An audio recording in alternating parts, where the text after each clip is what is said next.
Il existe un type de douleur qui n'a pas de nom. Une douleur qui ne saigne pas, qui ne crie pas, qui simplement consume. Et c'est cette douleur qui a conduit Myriam jusqu'à cet endroit. Une baraque abandonnée au bout d'un chemin de terre, entourée de hautes herbes et de silence.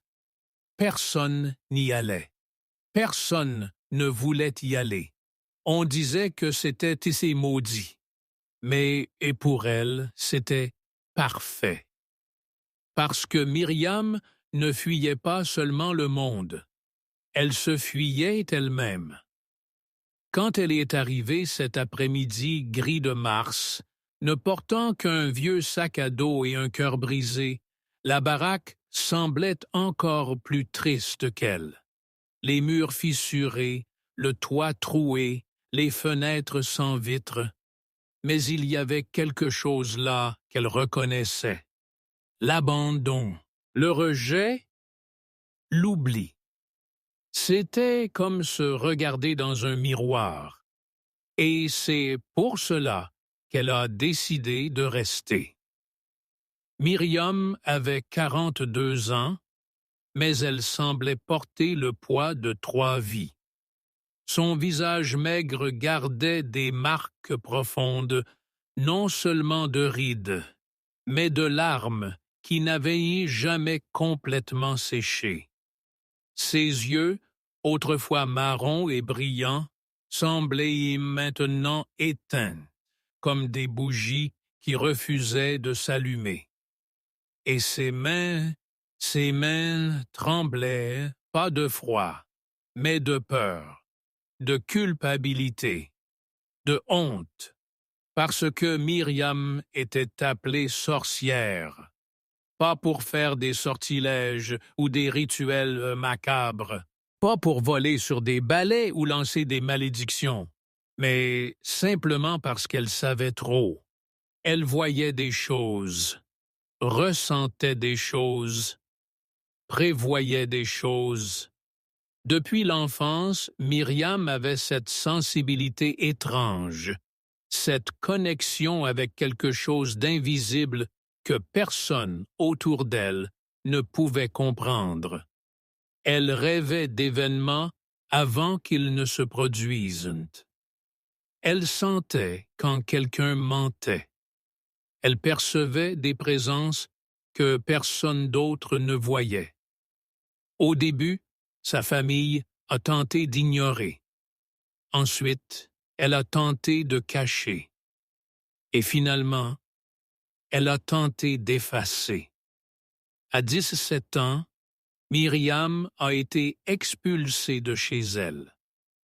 Sa propre mère, les larmes aux yeux et la peur dans la voix, a dit qu'elle n'était plus la bienvenue. Tu attires les mauvaises choses, petite. Tu n'es pas normale. Tu n'es pas de Dieu. Ces mots sont entrés en elle comme des clous et n'en sont jamais sortis. Elle a passé des années à essayer de s'intégrer. Elle s'est mariée avec un homme qui a promis de l'accepter. Elle a eu une fille qu'elle a aimée plus que sa propre vie. Elle a travaillé comme cuisinière, comme femme de ménage, comme couturière. Elle a tout fait pour être vue simplement comme une femme ordinaire. Mais le don ne la laissait pas en paix. Et quand sa fille, à seulement 9 ans, est morte renversée en sortant de l'école, la ville entière lui a tourné le dos. Il disait que Myriam avait attiré la tragédie, qu'elle était maudite, que Dieu la punissait pour avoir touché aux choses du diable. Le mari l'a abandonnée 1 semaine après l'enterrement, sans dire un mot. Les voisins ont commencé à l'éviter. Les enfants couraient quand ils la voyaient passer, et les portes, une à une, se sont fermées, jusqu'à ce qu'elle n'ait plus rien, ni maison, ni travail, ni dignité, seulement la douleur et la culpabilité d'être vivante alors que sa petite fille était sous terre. C'est alors que Myriam a entendu parler de la baraque, un endroit que personne ne voulait, un endroit oublié, un endroit parfait pour quelqu'un qui avait aussi été oublié. Elle a rassemblé le peu qu'elle avait, a acheté ce morceau de ruine pour presque rien et est partie, sans regarder en arrière, sans dire au revoir. Parce qu'il n'y avait personne à qui dire au revoir. Et c'est ainsi qu'elle est arrivée là, dans ce bout du monde, dans ce commencement de fin. Les premiers jours ont été les plus difficiles, pas à cause de la structure précaire de la baraque, ni du manque d'eau courante ou d'électricité, mais à cause du silence. Ce silence assourdissant qui criait tout ce qu'elle essayait d'oublier. Les premiers jours, Myriam passait des heures assise sur le sol de planches pourries, regardant le néant, l'esprit vagabondant dans des souvenirs qui faisaient mal comme des plaies ouvertes. Elle se souvenait du rire de sa fille, de l'odeur de ses cheveux, de la façon dont elle courait pour l'embrasser après l'école. « Maman, tu es vraiment magique ?» demandait la petite, avec ses yeux pleins d'enchantement. Et Myriam répondait toujours « Non, mon amour, je suis juste ta maman. » Mais maintenant, sans sa fille, sans personne, elle se demandait « Qu'est-ce que je suis, finalement? » Elle a nettoyé la baraque comme elle pouvait. Elle a balayé le sol, bouché quelques trous dans le toit avec des morceaux de bâche vieille, improvisé un lit avec de la paille et des couvertures déchirées. Ce n'était pas grand-chose, mais c'était à elle, et personne ne pouvait la chasser de là, personne ne pouvait la juger là. Là, elle pouvait simplement exister. Ou du moins, c'est ce qu'elle pensait. Parce que la troisième nuit, quelque chose s'est passé. Myriam était allongée, essayant de dormir, quand elle l'a entendu. Un son bas, presque imperceptible. Au début, elle a pensé que c'était le vent ou un animal. Mais ensuite, le son est revenu. Et cette fois, elle a su ce que c'était. Un pleur de bébé. Elle s'est levée d'un bond, le cœur battant. Ce n'était pas possible. Pas ici. Pas dans cet endroit isolé, loin de tout et de tous. Mais le pleur continuait. Faible, étouffé, mais réel. Très réel. Myriam a pris la vieille lampe torche qu'elle avait trouvée dans la baraque et elle s'est sortie par la porte, le corps tremblant, non pas de froid, mais de quelque chose qu'elle ne savait pas nommer. Le son venait de dehors, des broussailles. Elle a suivi la faible lumière de la lampe coupant l'obscurité, les pieds nus marchant sur la terre humide et les feuilles sèches. Et puis, elle a vu. Là, à côté d'un arbre tombé, au milieu des hautes herbes, il y avait une boîte en carton.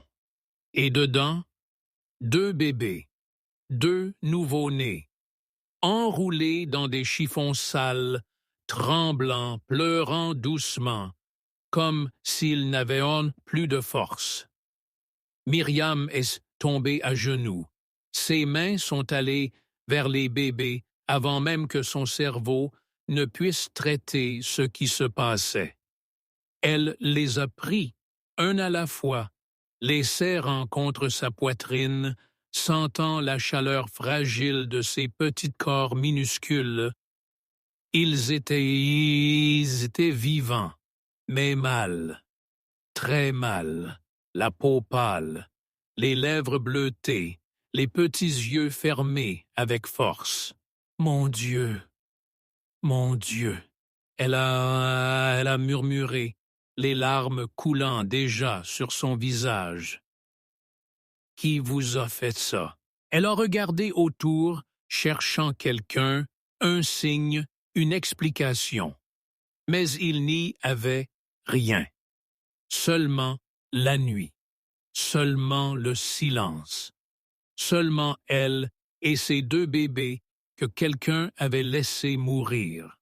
Sans réfléchir, Myriam a couru vers la baraque, tenant les bébés avec toute la délicatesse que son désespoir permettait.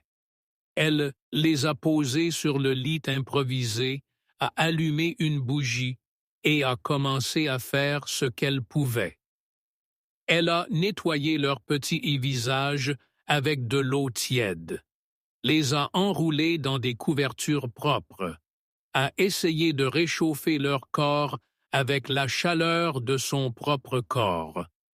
Et en faisant cela, elle a remarqué quelque chose. Les bébés étaient identiques, des jumeaux, un garçon et une fille. Avec la même peau claire, les mêmes cheveux fins et foncés, les mêmes petites bouches qui maintenant aspiraient l'air, essayant de trouver quelque chose, n'importe quoi. « Vous avez faim ?» Myriam a murmuré, la voix enrouée. « Vous devez manger. » Mais elle n'avait pas de lait, pas de biberon. Rien. Le désespoir a commencé à monter dans sa gorge, serrant, étouffant. Et puis, quelque chose en elle s'est allumé. Pas un don, pas une vision, mais quelque chose de beaucoup plus ancien, quelque chose de beaucoup plus humain. L'instinct, elle a pris un peu d'eau, l'a mélangé avec du sucre, a mouillé le bout d'un chiffon propre et l'a porté à la bouche du garçon. Il a sucé faiblement, mais il a sucé. Elle a fait la même chose avec la fille. Et petit à petit, lentement, les deux ont commencé à réagir. Myriam a passé toute la nuit éveillée, les nourrissant goutte à goutte, les réchauffant, les berçant, priant doucement pour qu'ils survivent jusqu'au lever du jour. Et quand le soleil s'est finalement levé, apportant une lumière dorée qui entrait par les fissures de la baraque, elle a regardé ces deux êtres fragiles et a ressenti quelque chose qu'elle n'avait pas ressenti depuis des années. Un but. Les jours qui ont suivi ont été des montagnes russes de peur, d'espoir et d'épuisement. Myriam ne savait pas s'occuper de nouveau-nés. Elle avait élevé sa fille, oui, mais c'était il y a longtemps, et sa mémoire était embrumée par la douleur et le temps. Mais elle essayait, Dieu comme elle essayait. Elle a improvisé des couches avec des morceaux de vieux tissu, a fait des biberons avec des bouteilles asées en verre et des tétines improvisées, cuisinait de la bouillie liquide et la donnait petit à petit avec une patience infinie. Et quand il pleurait, et il pleurait beaucoup, elle les berçait, marchant dans la baraque, chantant des chansons que sa propre mère lui chantait quand elle l'aimait encore. Mais il y avait un problème. Elle ne pouvait pas les garder là. Pas comme ça. Pas pour toujours. Ces bébés avait besoin de soins réels, de médecins, de lait approprié, d'un endroit sûr, et Myriam le savait. Mais chaque fois qu'elle pensait à les emmener en ville, à les confier à quelqu'un, quelque chose en elle se rebellait. Parce qu'elle savait ce qui arriverait. Ils seraient emmenés dans un orphelinat, séparés peut-être, adoptés par différentes familles, ou pire, oubliés, comme elle l'avait été. Et l'idée que ces deux petits êtres, qui avaient déjà été abandonnés une fois, soient abandonnés à nouveau, était insupportable. Alors elle a décidé. Elle allait les garder, au moins pour le moment, au moins jusqu'à être sûre qu'ils iraient bien. Et si personne ne les cherchait, si personne ne les voulait, alors elle serait leur mère, même en étant appelée sorcière, même en étant maudite, même en n'ayant rien. Elle serait ce dont ils avaient besoin. Une semaine s'est écoulée, puis deux, et les bébés s'amélioraient, ils prenaient du poids, pleuraient de plus fort, ouvraient leurs petits yeux grands et curieux, et regardaient Myriam comme si elle était la seule chose réelle au monde. Et peut-être qu'elle l'était. Elle a commencé à les appeler Sol et Loua, parce que le garçon avait une tache claire sur le front, comme un rayon de soleil, et la fille avait les yeux plus sombres, profonds, comme le ciel de la nuit. Et chaque fois qu'elle prononçait ces noms, quelque chose en elle guérissait. Juste un peu, mais guérissait. Elle ne sortait pas de la baraque. Elle avait peur d'être vue, peur que quelqu'un pose des questions, peur qu'on lui enlève les enfants. Alors elle restait là, isolée, vivant chaque jour comme si c'était le dernier, parce qu'au fond, elle savait que cela ne pouvait pas durer éternellement. Mais alors, un après-midi d'avril, tout a changé. Elle était dehors, lavant les petits vêtements improvisés des bébés dans un vieux seau, quand elle a entendu le bruit de pas. Des pas fermes, s'approchant. Son corps s'est figé. Elle s'est retournée et a vu une grande femme aux cheveux gris attachés en chignon, vêtue d'une robe simple et de sandales usées. Son visage était sérieux, marqué par le temps, mais il y avait quelque chose dans ses yeux, quelque chose que Myriam ne pouvait pas déchiffrer. « Vous êtes la femme qui a acheté la baraque ?» demanda la femme, la voix ferme, mais pas hostile. Myriam avala sa salive. Oui, la femme s'est approchée, lentement, les yeux parcourant la baraque, puis revenant vers Myriam. « Je m'appelle Johanna. J'habite à la ferme là-bas, en bas, à environ 3 kilomètres d'ici. Je suis venue parce que... parce que j'ai entendu des rumeurs. » Le cœur de Myriam s'est emballé. Quel genre de rumeurs? Johanna a croisé les bras. On dit que vous êtes une sorcière, que vous avez été expulsée de la ville, que vous attirez le malheur. Elle a fait une pause. On dit aussi que vous avez 2 bébés ici. Myriam a senti le sol disparaître sous ses pieds. Je peux expliquer. Pas besoin. Johanna a levé la main. Je ne suis pas venu ici pour vous juger. Je suis venu parce que je sais ce que c'est d'être jugé. Je suis venu parce que je sais ce que c'est d'être mise de côté. Elle a fait un pas en avant. Et je suis venu parce que si vous avez vraiment 2 bébés ici, alors ils ont besoin d'aide. Et je peux aider. Myriam a cligné des yeux, confuse. Pourquoi? Pourquoi feriez-vous ça? Johanna a soupiré, et pour la première fois, son visage rigide s'est adouci.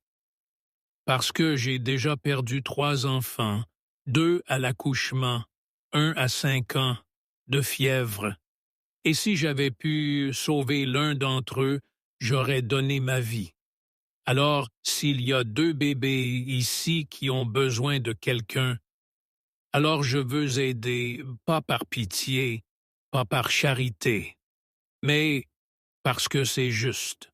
Et à ce moment, quelque chose s'est brisé en Myriam. Elle a commencé à pleurer. Pas un pleur bas, contenu, mais un pleur profond de ceux qui viennent du fond de l'âme. Et Johanna, sans rien dire, s'est approchée et a posé la main sur son épaule. « Montrez-les-moi, » dit Johanna doucement. Myriam l'a conduite à l'intérieur de la baraque. Et quand Johanna a vu Sol et Lua dormant côte à côte sur le lit improvisé, ses yeux se sont aussi remplis de larmes. « Mon Dieu, » elle a murmuré, « ils sont parfaits. » Johanna n'était pas seulement une femme de parole, elle était une femme d'action. Dans les jours qui ont suivi, elle est revenue à la baraque en apportant des choses, du lait en poudre, de vraies couches, des vêtements de bébé, des couvertures propres, des médicaments. Elle a appris à Myriam à mieux s'occuper des jumeaux, lui a montré comment faire le lait à la bonne température, comment changer les couches correctement, comment identifier s'ils étaient sénétis à malade. Et plus important que tout cela, elle est restée. Pas tout le temps. Mais chaque fois qu'elle pouvait, Johanna apparaissait, avec sa présence ferme et accueillante, apportant non seulement des choses matérielles, mais quelque chose que Myriam avait perdu depuis longtemps, de la compagnie. Quelqu'un qui ne la jugeait pas. Quelqu'un qui n'avait pas peur d'elle. C'est Johanna qui a raconté à Myriam les rumeurs qui couraient dans la région. Qu'il y avait une femme enceinte qui avait disparu de la ville quelques mois auparavant. Que personne ne savait ce qui lui était arrivé. Que certains disaient qu'elle était toxicomane, d'autres qu'elle avait fui un mari violent, et que maintenant, avec sa disparition et l'apparition des bébés, la police enquêtait. « Ils vont venir ici, » dit Johanna sérieuse, « tôt ou tard, ils vont découvrir. Et quand ils découvriront, ils prendront les bébés. » Myriam serra Sol contre sa poitrine, les yeux remplis de panique. « Je ne peux pas laisser ça arriver. Je ne peux pas les perdre. » Johanna lui prit la main. « Je sais, mais vous devez être prête. Vous devez avoir une histoire. Vous devez vous protéger. Parce que s'ils pensent que vous avez quelque chose à voir avec la disparition de la mère, « Je n'ai rien à voir, » s'exclama Myriam, désespérée. « Je les ai juste trouvés. J'ai juste voulu les sauver. » « Je le sais. Je vous crois. » Johanna serra sa main. « Mais tout le monde ne vous croira pas. Alors, vous devez être intelligente et vous devez me faire confiance. Et Myriam a fait confiance. Parce que pour la première fois depuis des années, elle avait quelqu'un de son côté. 3 semaines plus tard, la police est arrivée. 2 policiers, un homme et une femme, conduisant une voiture de patrouille poussiéreuse qui s'est arrêtée devant la baraque. Myriam a vu quand ils sont descendus de la voiture et son cœur a presque cessé de battre. Elle nourrissait Lua quand elle a entendu le coup à la porte. Myriam Santos appela la voix masculine ferme. Elle a posé Lua dans le berceau improvisé et s'est dirigée vers la porte, les jambes tremblantes. « Oui ?» Le policier, un homme d'environ 50 ans, avec une moustache grise et des yeux fatigués, a montré un badge.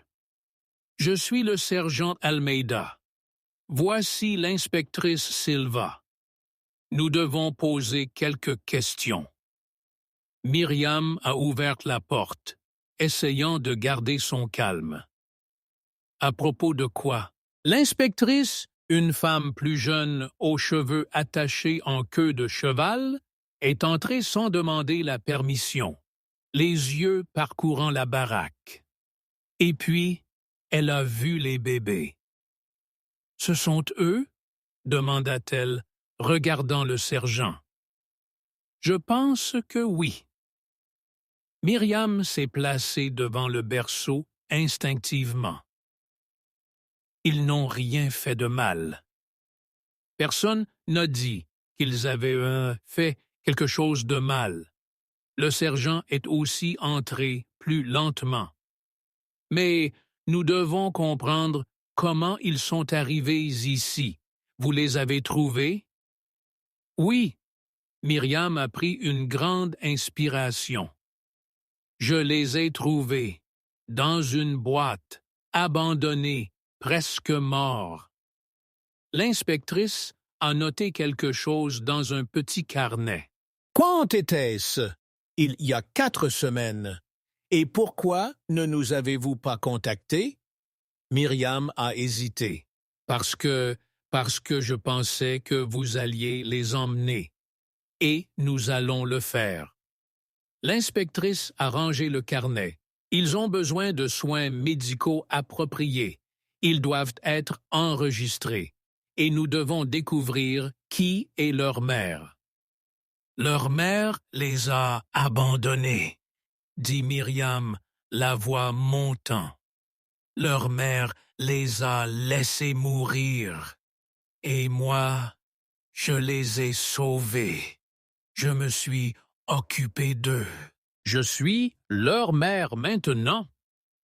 Le sergent a soupiré. Je comprends ce que vous ressentez, mais légalement, vous ne pouvez pas les garder. Pas comme ça. Ils doivent passer par un processus. Un processus? Myriam a senti les larmes brûler. Quel genre de processus? Vous allez les mettre dans un orphelinat? Vous allez les séparer? Vous allez... Calmez-vous. Le sergent s'est approché, la voix plus douce. Personne ne veut qu'ils souffrent, mais il y a des règles. Et vous devez suivre ces règles si vous voulez avoir une chance de les garder. Myriam l'a regardé, les yeux désespérés. Et j'ai une chance? Le sergent a regardé les bébés, puis Myriam. Et pour la première fois, il a semblé vraiment humain. Si vous les aimez vraiment, alors oui, vous avez une chance. Les jours qui ont suivi ont été les plus difficiles de toute la vie de Myriam. Sol et Lua ont été emmenés dans un hôpital de la ville, où ils ont passé des examens, où ils ont été nourris avec du lait approprié, où ils ont été soignés par des infirmières efficaces et des médecins compétents. Et Myriam a été interrogée. Des heures et des heures de questions. Où les avez-vous trouvés? Pourquoi n'avez-vous pas cherché de l'aide? Connaissez-vous la mère? Avez-vous quelque chose à voir avec sa disparition? Myriam a tout répondu, avec honnêteté, avec désespoir, avec amour. Et Johanna était là, à ses côtés, témoignant, soutenant, prouvant que Myriam n'était pas celle qu'on disait qu'elle était. Et puis, le retournement. Une semaine plus tard, la mère des jumeaux a été retrouvée. Elle était dans une clinique de réhabilitation dans une autre ville, internée pour overdose. Elle avait 17 ans. Elle y était toxicomane depuis l'âge de 13 ans. Elle était tombée enceinte d'un homme qu'elle n'avait jamais connu.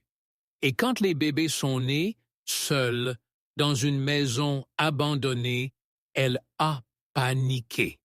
Elle ne savait pas quoi faire. Elle n'avait pas d'argent, pas de famille, rien. Alors elle les a mis dans une boîte et les a laissés près du seul endroit qu'elle savait habiter, la baraque de Myriam. Elle espérait que quelqu'un les trouverait, espérait que quelqu'un les sauverait, et quelqu'un les a sauvés. Quand ils ont interrogé la jeune fille, elle a pleuré. Elle a demandé pardon. Elle a dit qu'elle ne voulait pas qu'il meure, mais qu'elle ne pouvait pas non plus s'occuper d'eux, qu'elle n'était pas capable, qu'ils méritaient mieux. Et puis, elle a dit quelque chose qui a tout changé. Si cette femme qui les a trouvés, si elle veut les garder, je signe les papiers. Je renonce, parce que je sais qu'elle s'occupera d'eux mieux que je ne pourrais jamais le faire. Cela a pris 3 mois. 3 mois de bureaucratie, d'entretien, de visites d'assistantes sociales, d'évaluation psychologique.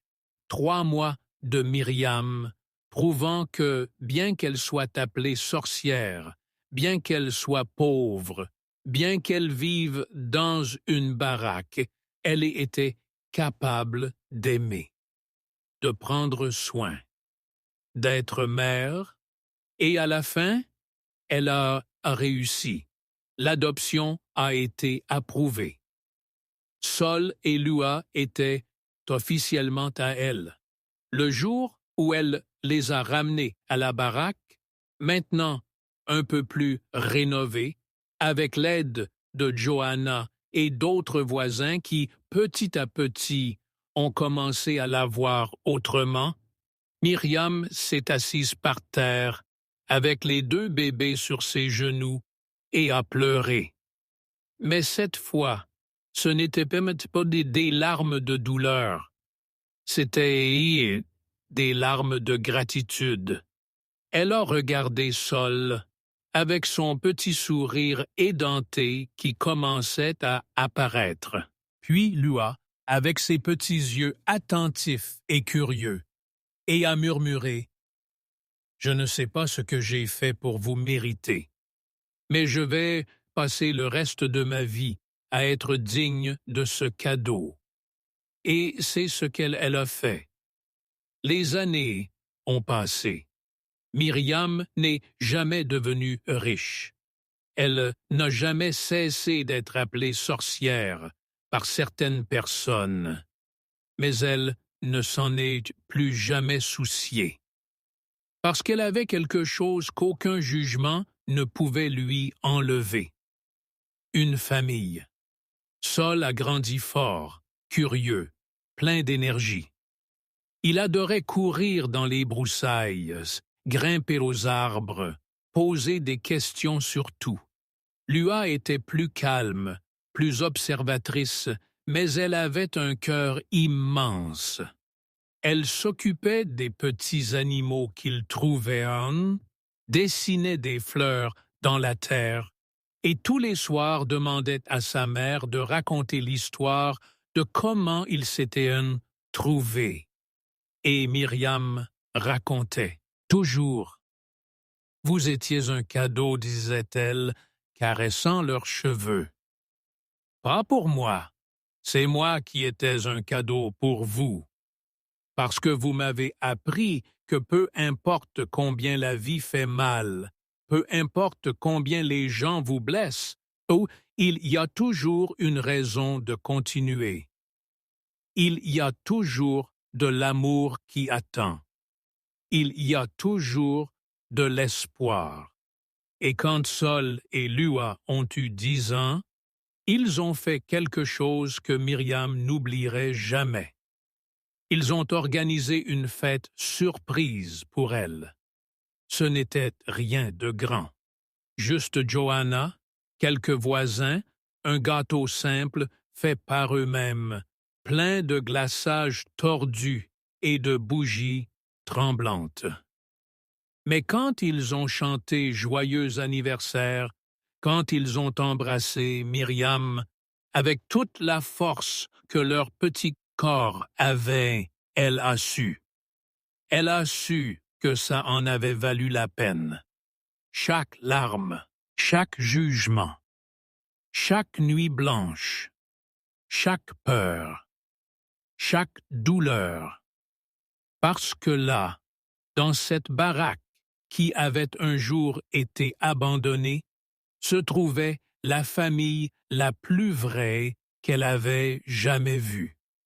Aujourd'hui, si vous passez par ce chemin de terre rose, au bout du monde, vous verrez une petite maison simple, mais bien entretenue, avec des fleurs devant, des rideaux colorés aux fenêtres, et le son de rire d'enfants résonnant dans la cour.